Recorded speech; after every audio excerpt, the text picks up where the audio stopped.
คนมื้อนี้ก็มาพบกับบะหมี่ชาแนลเด้อครับมื้อนี้บะหมี่จะมารีวิวถนนหนทางของของเปรมให้เบิ่งนะทุกคนอันนี้คือหน้าเรือนจำเนาะหน้าเรือนจำของเปรมนะทุกคนไปกันเลยทุกคนเดี๋ยวบะหมี่สิรีวิวให้เบิ่งเนาะทุกคนสังเกตมุงบ่มันมีลวดหนามอยู่หัวหัวกำแพงอ่ะเนาะเขากันนักโทษปีนออกเลยทุกคนมันมีไฟด้วยนั่นเลยนี่นะทุกคนมีไฟด้วยนี่นะตึกที่เห็นนั่นก็คือการไฟฟ้านครหลวงนะทุกคนเด้อ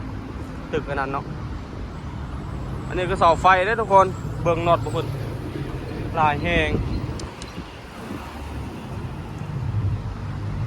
อย่ามาแรงรถติดทุกคนรถลายแห้งเนาะมีตลดกับรถทุกคนรถหลายแหงถนนหนทางก็สะอาดเลยทุกคนเก็บแบบมีคนกวาดซุ้มมือนะรถก็หลายเต็มอ่ะยะเต็มอ่ะยะ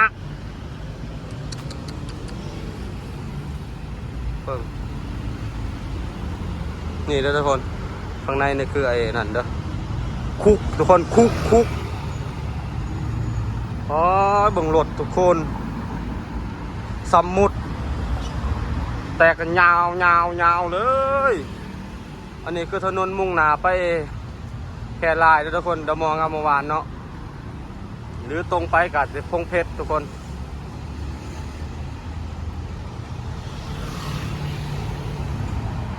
ข้างหน้าเขาที่ว่าเห็นฝั่งนั้นก็คือการไฟฟ้าทุกคนเห็นนครหลวงเนาะ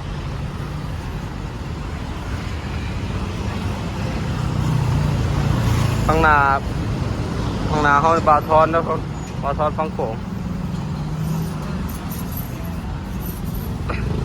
เส้นนี้รถติดแห้งทุกคนบ่ว่ามือใดติดซุมือ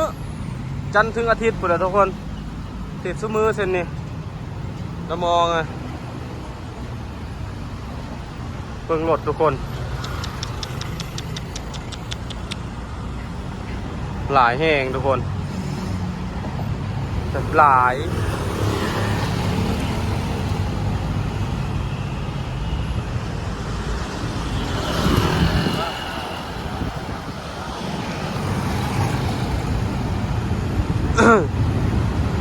เสาไฟฟ้าได้ทุกคนอันนี้โมเมนต์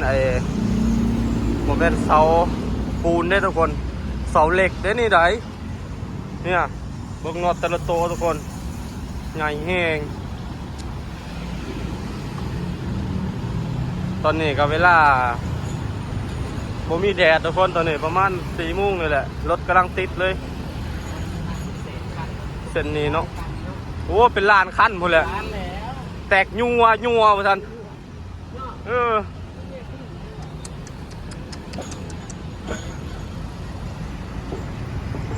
เบิ่งพวกมีแต่รถทุกคนเห็นบ่ทุกคนทางถนนเขายังปลูกต้นใหม่เนาะหลายอยู่เลยทุกคนบะหมี่ก็จะพาทุกคนยางเลาะเบิ่งไปฮอดพุ่นแหละปลายรถเมล์ข้างหน้าแล้วทุกคนนี่คือสะพานลอยรถไฟฟ้าสะพานลอยไฟฟ้าเด้อทุกคนเขาสร้างเนาะโมเมนต์ของรัฐได้ทุกคนอันนี้เด้อ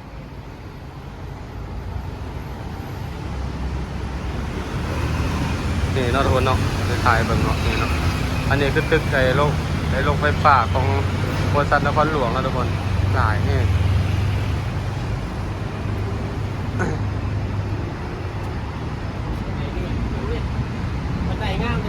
งามแมนมีลูกศรขึ้นลูกศรลงเลยพอทอนสิไปแล้วบ่โอเคท่านเจอกันไหมไปทุกคนเดี๋ยวมีสัญญาณไปเบิ่งฝั่งนั้นนะทุกคนอันนี้ที่ว่าเห็นเนี่ยก็คือไอ้นั่นนะทุกคนเรือนจำของเปรมเด้อเส้นถนนเส้นนี้รถหลายอยู่ทุกคน เพราะว่ามันข้างหน้าก็จะเป็นดมอเนาะดมองามวงวานรถเลยหลายนะทุกคนพื้นถนนเขาก็สะอาดทุกคนลืมบอกไปทุกคนเส้นนี้เขามีไอ้ถนนสำหรับมอเตอร์ไซค์เด้อเขาแบ่งไว้ได้ทุกคนเห็นปะนะเห็นปะมันจะมีอยู่เส้นประมาณเม็ดหนึ่งแหละสำหรับมอเตอร์ไซค์แลนด์เนาะรถหลายทุกคน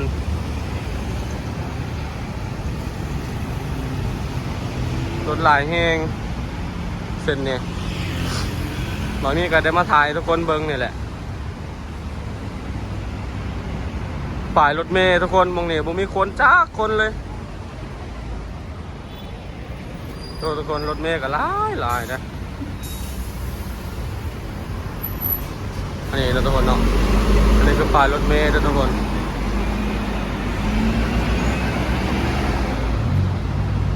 ฟังนั่นกับฟังนี่บ่ฟังนั่นก็งามทุกคนมันเป็นหลายเลยทุกคน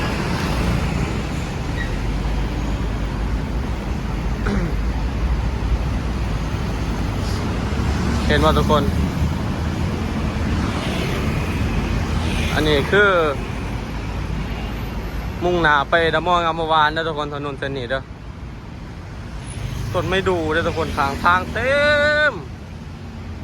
เขาแล้วปลูกไว้ประเทศบ้านเมืองเขาเนาะเขาปลูกไว้ประมาณ5 เม็ดต้นหนึ่งแหละทุกคน5 เม็ดกับต้นหนึ่งมีต้นไม่ดูเด้อทุกคนเบิ่งไม่ดูทั้งนั้นเลย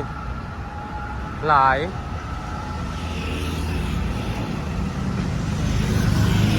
เดี๋ยวบะมี่จะพาไปเบิ่งข้างหน้าแล้วทุกคนว่ามันมียังแน่เนาะไปเลยทุกคนเดี๋ยวบะมี่พาไปเบิ่งทำกันเนาะพวกนี้กะใบใหม่ล่นทุกคนถนนตรงนี้ก็มีนิดหน่อยไม่ค่อยงามไปได้ดอกเดี๋ยวบะมี่พายางไปเบิ่งป้ายรถเมล์ข้างหน้าเนาะว่ามันงามสำใดนะ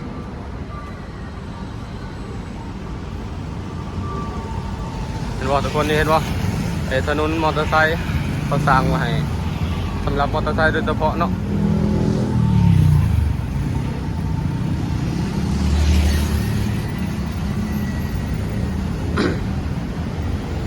นี่ทุกคนเห็นปะ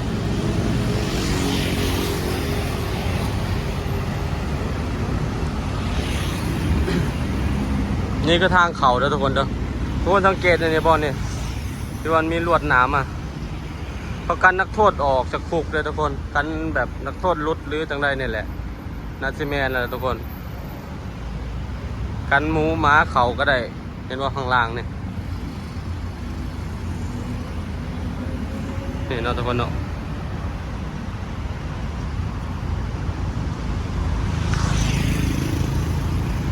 อันนี้เห็นว่าทุกคนเห็นบ่อันนี้คือเดินจับเนาะในทางเขาแล้วทุกคนทางเขา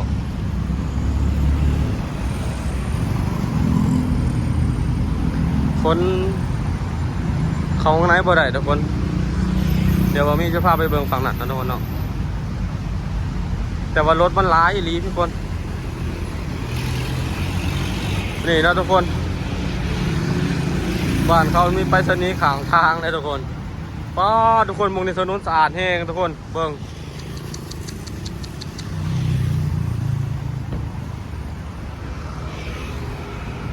สะอาดเลยทุกคนเบิ่งรถแต่รถประเทศเมืองนี้รถหลายทุกคนเบิ่งรถติดขนาดได้ทุกคนแบบรถหลายอะนะ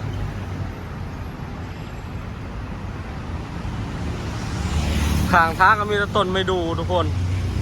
เบิ่งเป็นต้นไม่ดู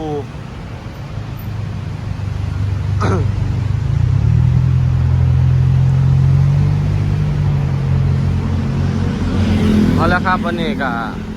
บะมี่จะขอปิดคลิปเพียงคำนี้แล้วครับทุกคนเด้อคลิปหน้ามาพอกับบะมี่ใหม่เนาะ